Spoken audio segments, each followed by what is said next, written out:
Kuvugana imirwano yahinduye isura mu bice byinshi bitandukanye bya hano muri Rubero. Ubu haravugwa imirwano ikomeye cyane nyuma y'uko uruhande rw'igisirikare ova ni imirwano ikomeye muri teritwari ya Rubero. Urugamba ruzindutse rwambikana ni mu gihe kandi ari makuru akomeye agaragaza ibiri kubera mu bice bitandukanye. Ano muri Uvira naho ntabwo bizoroshye, iwarikareho rwakomeye. Imirwano ikomeye cyane mu misozi iwarikare yongeye kuvugwa, ndetse kandi dushingiye ku mafoto ndetse kandi n'amavideo biri hano biravugwa, ndetse kandi biremezwa. Ni imirwano ikomeye ndetse yateje ibyago bikomeye mu Minembwe naho rwambikanye. Urugamba rukomeye rwongeye kumvikana ndetse kandi rwongeye kugaragara mu misozi y'Iminembwe nyuma y'uko uruhande rw'igisirikare cy'umutwe wa 20 turabyumva mu buryo bwiramvuye. Urugamba rurakomeye. Uvira naho umwana arera nyina ntiyumve, byifashe gute? Kwisubiranamo gukomeye hagati ya Wazalendo ndetse kandi n'uruhande rw'igisirikare cya FARDC mu gasozi kitwa Kitala kari hagati muri Uvira, nkuko amakuru ari guturuka ku rugamba. Ibintu bikomeje kuzambanitse kandi bikomeje kugenda bikomera cyane.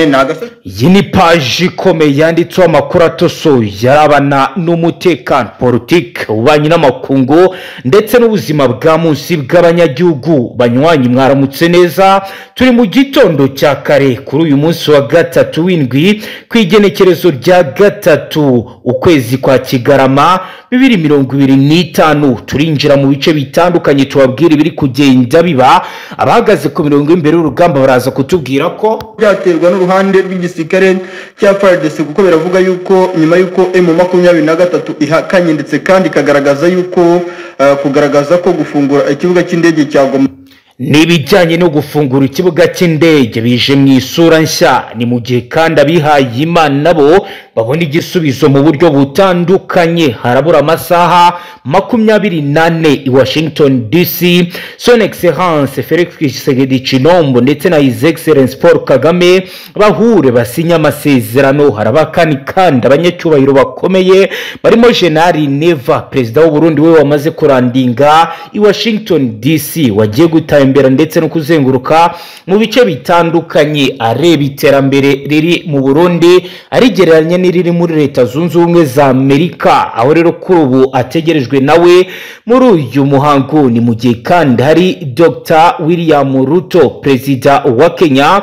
hagati aho mu barracks zitandukanye mu buseruko bwa leta iharanira intwaro rusange ya Congo ari gucurirwa umugambi udasanzwe bigizwemo uruhare n'Ababiligi bari kwereka Repubulika Iharanira Demokarasi ya Congo icyo yabuze ngo yivugane cyase iritsinde umutwe wa 23. Byose byanditse kuri ipaji ikomeye tugiye kuramvurira hamwe tukareba ibiri kugenda biba ndetse nuko bihagaze mu bice bitandukanye. Uvira se mwamenye ibyabaye ndetse n'Bukavu. Bukavu amakuru aragaragaza ibintu ko bikomeje kugenda bijya mu buryo butari bwiza. Ahavutse uduco tw'amabandi dukomeje kugenda twambura abaturage. Warikare naho ntabwo bimeze uko abantu babyifuza. Umutekano ukomeje kugenda uhungabana. Umutamaraza kutubwira ko muri Warikare bimeze gute.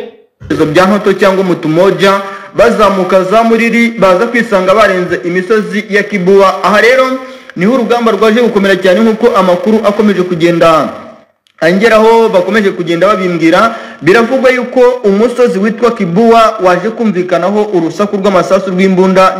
Ibi byose turaza kuzumva duhereye akantu ku kandi, turebe ibiri kugenda biba, turebe kandi ibiri kugenda bikorwa gatanu kuri gatanu. Turambura izi page tugenda tureba ibiri kugenda biba. Turaza kandi kubabwira ndetse tubereke nuko mu bice bitandukanye ibintu bikomeje kugenda bimera. Ni mu gihe kandi abasasanguzi mu birabana n'umutekano, politike, ububanyi n'amakungu bagaragaza icyo gikomeye kibikomeje kugenda bigaragara. Turazoro kubabwira ibiri kugenda biba ndetse n'ibiri kugenda bivugwa nyuma yuko bitangajwe ndetse bikanemezwa ko hagomba koherezwa abasirikare benshi mu bice bitandukanye by'igisagara cya Uvira mu rwego rwo kugira ngo bategure contre offensive ndetse no kwisubiza ibice bitandukanye. Operation Récupérer nkuko rero bakomeje kugenda babitegura, bari gupanga gukoresha uburyo budasanzwe. Ni munyemerero duhere mu Minembwe tubanze turebe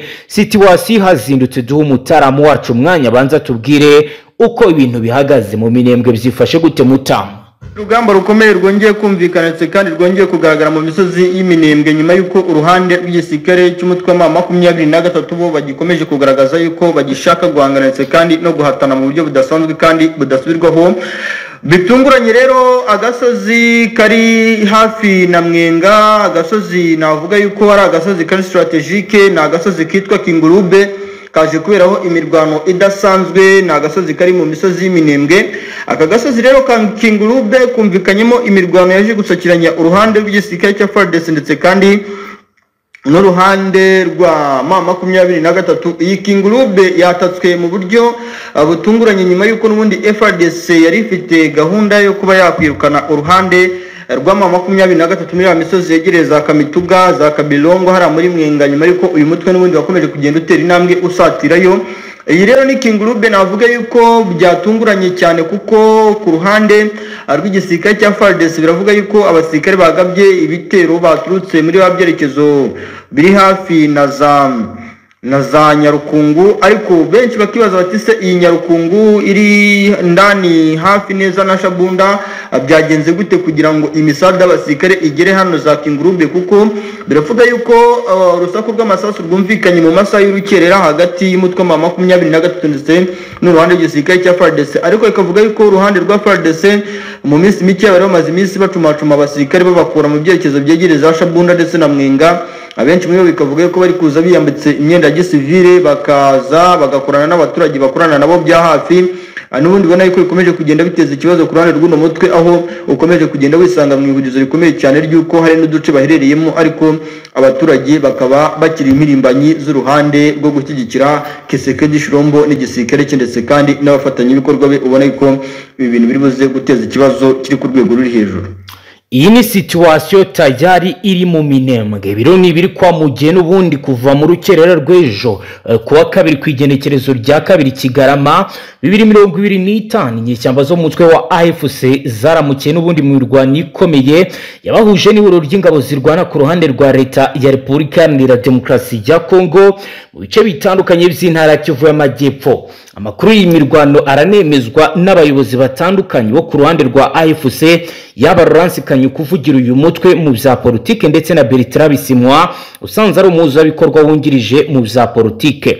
Uruhande rwa leta ya Kinshasa ntacyo ruratangaza kuri iyi ngingo. Amakuru atugera aravuga ko impande zihanganye zatangiye gusakirana ku isaha ya saa 9 z'urukerera. Abayobozi bo ku ruhande rw'inyeshyamba ku munsi w'ejo bari banyujije ubutumwa ku rubuga rwa X, aho bavuze ko imirwano iri kubera muri axe zitandukanye, harimo yitwa Kitogota Ruvunge, Kizibaho Plateau, Kasika Mwenga na Chivanga n'ahitwa Bunyakiri. Izi axe ziri kuberamo imirwano rero zikaba arenye zikikije umujyi wa Uvira wa kabiri mu bunini mu ntara ya Kivu y'Amajyepfo.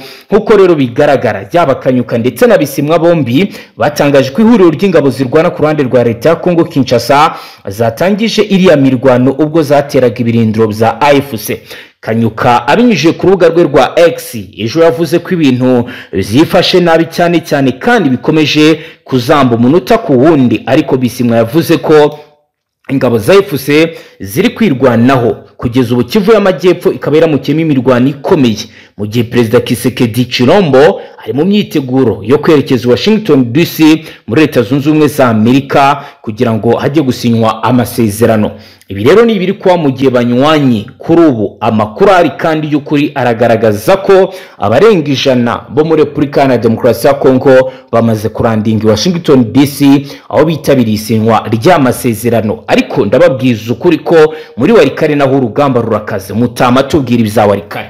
Irwano ikomeye cyane mu misozi y'Iwarikare yongeye kuvugwa ndetse kandi dushingiye ku mafoto ndetse kandi n'amavideo biri hano biravugwa ndetse kandi biremezwa yuko uruhande rw'igisirikare cya Repubulika Iharanira Demokarasi ya Kongo rwongeye gusa naho rugaba igitero gikomeye cyane mu gasozi kegereye mu burengerazuba bwa Walikale, cyane cyane mu biriya byerekezo bigana ahitwa za Kibuwa ndetse no mu byerekezo bigana ahitwa za Kalonge. Birumvikana yuko ari mu byerekezo bigana za Kishanga mu teritwari ya Masisi ndetse kandi no mu Kibati, ariko bikavuga yuko iyi mirwano yaje gusakiranya uruhande rw'igisirikare cya Repubulika Iharanira Demokarasi ya Kongo ahitwa Kibuwa, nyuma yuko uruhande rw'umutwe wa M23 hari imisada y'abasirikare benshi cyane ndetse n'ibikoresho guhera ku munsi w'ejo bari bazamuye babakuye mu byerekezo bya hano muri teritwari ya Masisi. Benshi bavuye za Bihambwe, abandi bava za Kashebere, bava za Mihanga, abandi bava za Rutoboho, bazamuka mu byerekezo bya Ngenge na Kishanga, bamwe bagerageza guca mu byerekezo bya Ntoto cyangwa Mutumoja,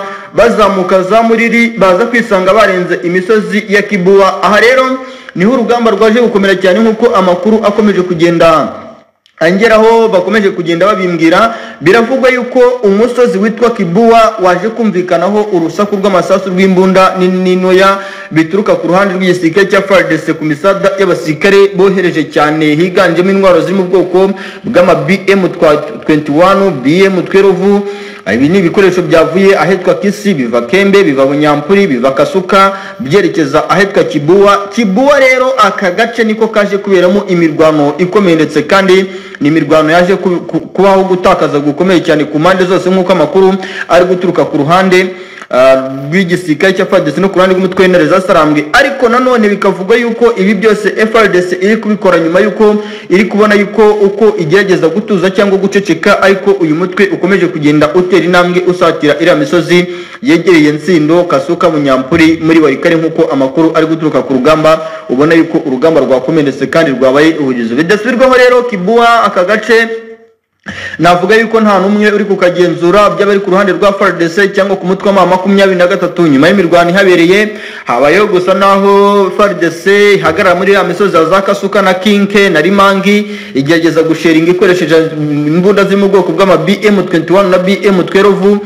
M23 nayo igerageza gusheringa ihagaze muri ya misozi za Kalonge no muri ya misozi yegereye ahitwa za Kibati na Muriri. Ariko ku mpande zombi biravuga yuko aka kanya aka gace ka Kibuwa na gace kari navuga ko ari risk zone, kuko byaba ari abaturage bari batuye mu misozi yegereye Mera, abari batuye mu misozi yegereye ahitwa Nsindo, abari batuye mu misozi yegereye muri no misozi ya Zamera na Rimangi. Biravugwa nyuma y'imirwano yabereye muri ibi bice yuko abaturage bahise bafata decision yo guhunga nyuma yo kubona yuko ibintu byakomenetse kandi byahinduye isura, kandi uko umunsi ugenda uzaza undi urabona yuko ibintu bikomeje kugenda bikomera cyane muri Walikale bijyana na deployment zikomeje kuvuza ubuhuha muri bino bice, kandi bikagaragara yuko ibi byose biri gukorwa isegonda ku isegonda ndetse n'umunota ku munota, kandi ubona yuko by'abari ku ruhande rwa FARDC iti twebwe ntabwo turi butuze, ntabwo turi uhagarare. Ku ruhande rwa M23 nayo iti natwe icyo dukeneye n'icyo dushaka turakizi, niyo mpamvu tudashaka gutuza habe na gatoya.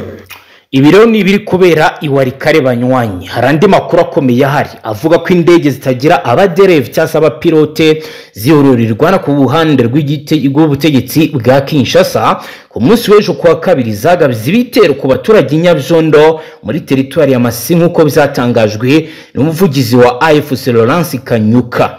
Nk'uko rero bigaragara uruhande rwegereye leta ya Kinshasa rwo ruravuga ko mu gihe imirwano ikomeje hagati y'inyeshyamba za FARDC M23 na FARDC Wazalendo, hari rero ibijyanye n'ibiri kubera hitwa Ikinyomba, hari ibirindiro by'inyeshyamba, ibisasu hafi y'itorero rya Neo Apostolique ryegereye na Nyabyondo muri Kivu y'Amajyaruguru, byagabwe n'ibitero by'indege ku gicamunsi cy'ejo kuwa kabiri ku igenekerezo rya kabiri Kigarama 2025. Baravuga ko inyeshyamba za AFC zatatanye nyuma y'uko ibisasu biguye aho abantu nk'uko bitangazwa n'ikinyamakuru gikorera mu burasirazuba bwa Kongo. Aya makuru kuri ubu rero aracyagenzurwa kuko kuri nyirizina kw'ibiri kuba ntabwo kurabasha kuboneka, ntabwo kurabasha kujya agaragara ngo abantu bashe kumenya ibikomeje kugenda biba. Hagati aho rero mu bice bizirubero naho ntabwo byoroshye, umuturage ntabwo aryama asinzira. Reka twerekeze yo Mutama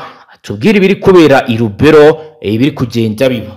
Vugana imirwano yahinduye isura mu bice byinshi bitandukanye bya hano muri Rubero. Ubu haravugwa imirwano ikomeye cyane nyuma y'uko uruhande rw'igisirikare cya FARDC ndetse kandi n'uruhande rw'umutwe wa 23 mu misozi y'Rubero ubona yuko ibintu byakomeje kugenda bikomeretse kandi bigahindura isura, bikagaragara yuko uruhande rw'umutwe wa 23 rurashaka kuva ku izima. Ubu rero kwikubitiro biravuga yuko agace kitwa Mboru, agace kari hagati ya Katiri, Syondo na Bomangwa, agace kari hagati ya Kamukahere.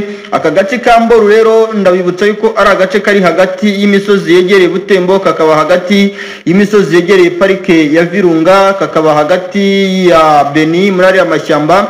Iyi Mboru rero yaje kuberamo imirwano nyuma y'uko ku munsi w'ejo uruhande rw'umutwe wa 23 bari batangiye kohereza abasirikare mu misozi yegereye ahitwa Buhevi, bakohereza abasirikare mu misozi yegereye ahitwa Kavinyonge, bakohereza abasirikare mu misozi yegereye Katero ndetse kandi bakabohereza Masereke. Ariko bijyana nuko FARDC guhera ku munsi w'ejo yari yatangiye kudeployinga nayo abasirikare mu misozi yegereye ahitwa Katwa, bakabadeployinga ahitwa Bunyuka, bakabadeployinga ahitwa Bwino, Kihoma ndetse kandi no mu bindi bice bitandukanye. Ibi bikaza guteza rero ikibazo gikomeye kuko guhera ku munsi w'ejo mu masaha ya mu gitondo habayeho kurebana ikishisho cyangwa se buri ruhande ruvuga ruti gira gutyo utambuke, renga hano nkwereke ibyo ngukorera, urundi narwo rubwira urundi tirenga hano nkwereke icyo ngukorera. Icyaje kuba rero mu masaha ya kare cyane biravuga yuko imirwano yaje kuba ikomeye cyane ahitwa Mboru. Na agace kari hagati ya Rubero, kakaba hagati ya Butembo, kakaba hagati y'imisozi yahitwa Kihoma, Kiteraga, Katiri, Karengeya, Busese na Bwino. Ni imirwano bivuga yuko yaje kugaragaramo uruhande rw'igisirikare cy'u Burundi FDNB ndetse kandi n'abasirikare b'abahibu Special Force ba FARDC. Ariko nanone biravuga yuko iyi mirwano igisubizo cyayo ntabwo kiramenyekana ngo tumenye niba uyu mutwe ari wo wabashije gutsinda ukaba wafasha agace ka Mboru, kuko navuga yuko ari wo wagerageje gushotora FARDC, kuko guhera ku munsi w'ejo uyu mutwe wateye muri kara gace ka Mboru, ariko biza gutuma FARDC imanura imisada y'abasirikare bavuye ahitwa Ngereza ndetse na Karengeya ntaraza Katwa na Bunyuka muri Butembo berekeza muri abice kugira ngo bajye gusapotinga abawazarendo bari baradeployinzwe hara mu misozi yegereye Syondo na Karengeya, nkuko amakuru akomeje kugenda aturuka imbere ndani ya ndani. Ubona yuko ibintu byakomeretse kandi byahinduye isura, kandi ku munsi ugenda uzaza undi urabona yuko intambara mu bice byinshi bitandukanye byo muri Kivu y'Amajyaruguru, Kivu y'Amajyepfo ikomeje kugenda ihindura isura. Ari nayo mpamvu mbabwiriza ukuri nti ibi bintu ntabwo biri buze koroha na gatoya. Nibiri kubera muri ibyo bice mu gihe amaze gutangwa inama ishobora kurangiza ibibazo byose. Ibi ni ibyatangajwe n'umushumba wa Diocese Gatolika ya Goma Musenyeri Wiringumbi, aho yashimye umutwe wa AFC M23 wabashije kugarura umutekano mu gisagara cya Goma. Asaba Imana gukomeza kuwufasha ngo amahoro ari muri uyu mujyi azarambe. Musenyeri Ngumbi yashimiye AFC mu misa yo kwibuka umunsi wahariwe umuhile Anuarite uheruka kubera Igoma. Ni misa yitabiriwe n'abayobozi bo ku ruhande rwa AFC, umutwe umaze hafi umwaka ugenzura igisagara cya Goma. Ngumbi yavuze ko kuva AFC yigaruriye umujyi wa Goma wongeye kugaragaramo umutekano. Asaba Imana kuwufasha kugira ngo uzakomeze kugira amahoro iwurinde, icyo kimwe no mu bindi bice bigize intara ya Kivu y'Amajyaruguru kugira ngo umutekano uzarambe. Yagize ati, ndashimira abantu ba AFC M23 baje kwifatanya natwe kwibuka umunsi udasanzwe wahariwe umuhire Anuarite. Turabashimira kubw'umutekano uri muri Goma ndetse no mu bice bitandukanye by'intara yacu. Imana ikomeze kubafasha kugira ngo uyu mutekano uzarambe, kubera ko amahoro n'umutekano bidahari nta terambere ryabaho ndetse nta n'icyo twazakora. Mu mpera za Mutarama uyu mwaka nibwo AFC murabizi yigaruriye umujyi wa Goma, wirukanye ihuriro ry'ingabo za leta ya Kongo ndetse n'ababafashaga barimo ingabo zari mu butumwa bwiswe SAMIDRC. Abagize iryo huriro by'umwihariko abarwanyi b'abazarendo na FARDC bari bamaze igihe bateza umutekano muke muri Goma, dore ko uyu ni umujyi utasibaga kumvikanamo ibijyanye n'umutekano muke, dore ko bizasaga naho aba bazarendo aribo bagenzura umujyi kuruta igisirikare cya leta. kuva ingabo za leta kuva ingabo za FARDC rero zakigarura uyu mujyi ukaba ufatwa nk'umurwa mukuru w'intara ya Kivu y'Amajyaruguru. Ibikorwa by'ubugizi bwa nabi byaragabanutse mu buryo bugaragara, hanini bigizwemo uruhare n'aba bo muri AFC M23 nk'uko bigaragara. Hagati rero hari andi makuru ari kuvugwa muri Uvira yuko hari guhungabana umutekano. Mutama muri Uvira ho byifashe gute kugeza ubu? Kwisubiranamo gukomeye hagati ya Wazalendo ndetse kandi n'uruhande rw'igisirikare cya FARDC mu gasozi kitwa Kitara kari hagati muri Uvira, nk'uko amakuru ari guturuka ku rugamba. Ibintu bikomeje kuzambanitse kandi bikomeje kugenda bikomera cyane. Na gasozi kitwa Kitara rero kari muri Uvira, kakaba hagati y'umusozi witwa Kirungu, Shenge, Munanira, Kayaja, Karungwe, Muheta, Katongo, Gomba ndetse na Kitu. Na gasozi kandi navuga yuko ari agasozi k'ingenzi kuko aka gasozi ukavuyemo gatoya uhita werekeza muri ya misozi y'umurenge, cyane cyane hari za Kijija werekeza za Mushereza ugana mu byerekezo bya Kihande. Na gasozi igisirikare cy'u Burundi bari bamaze iminsi badeployingamo abasirikare, ariko none bakavuga yuko nubwo bari gukoramo deployment bagomba no kushakira igisubizo gikomeye imikoranire yabo hagati n'ikitwa Wazalendo n'ubundi zikomeje kugaragarwaho n'ibikorwa bya kinyamaswa bikomeje kugenda bigaragara muri aka gasozi ka Kitara. Kwikubitiro rero Kitara yabayemo ikitwa kwisubiranamo hagati y'abasirikare ba FARDC harimo n'abasirikare ba FDN bari abasirikare b'igisirikare cy'u Burundi, nk'uko amakuru ari guturuka ndani ya ndani bikomeje kugenda bivugwa ndetse kandi bigaragara shingiye ku mafoto n'amavideo biri kugaragara hano. Biragaragara yuko rero uruhande rw'igisirikare cya Wazalendo bisuranyemo ku rwego rudasanzwe hano muri Kitara, bikanavuga yuko iyi Kitara kwisubiranamo kwayo hagati ya FARDC ndetse kandi n'abasirikare ba Wazalendo habayeho gutakaza gukomeye, kuko biravuga yuko nibuza Wazalendo batatakaje abasirikare bari hasi ya 6 nk'uko amakuru ari gutangazwa.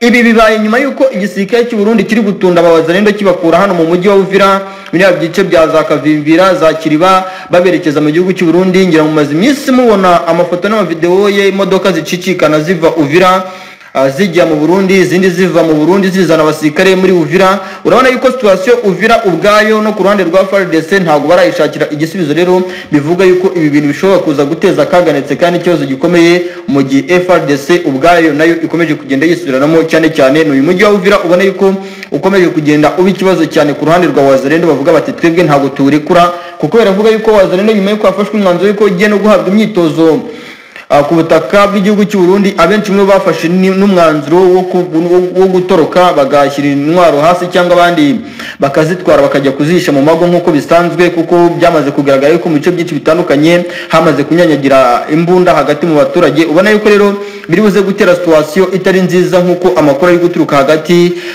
muri Uvira. Urabona yuko icyitwa Wazalendo cyo gikomeje kugenda kigaragaza yuko gifite resistance, ariko resistance bafite no kugaragaza yuko badashaka ngo kongererwa imyitozo, bagaragaza yuko ngo bafite ubushobozi ndetse n'ingufu zo guhangana. Rero bigaragaza yuko n'ubundi bwumvikane bukiya buri guterwa nuko ku ruhande rwa FARDC n'ikitwa Wazalendo impamvu batari kumvikana nuko Wazalendo badafite imyitwarire myiza muri Uvira, kandi biteza nk'icyuho gikomeye cyane muri FARDC ndetse n'igisirikare cya FDN.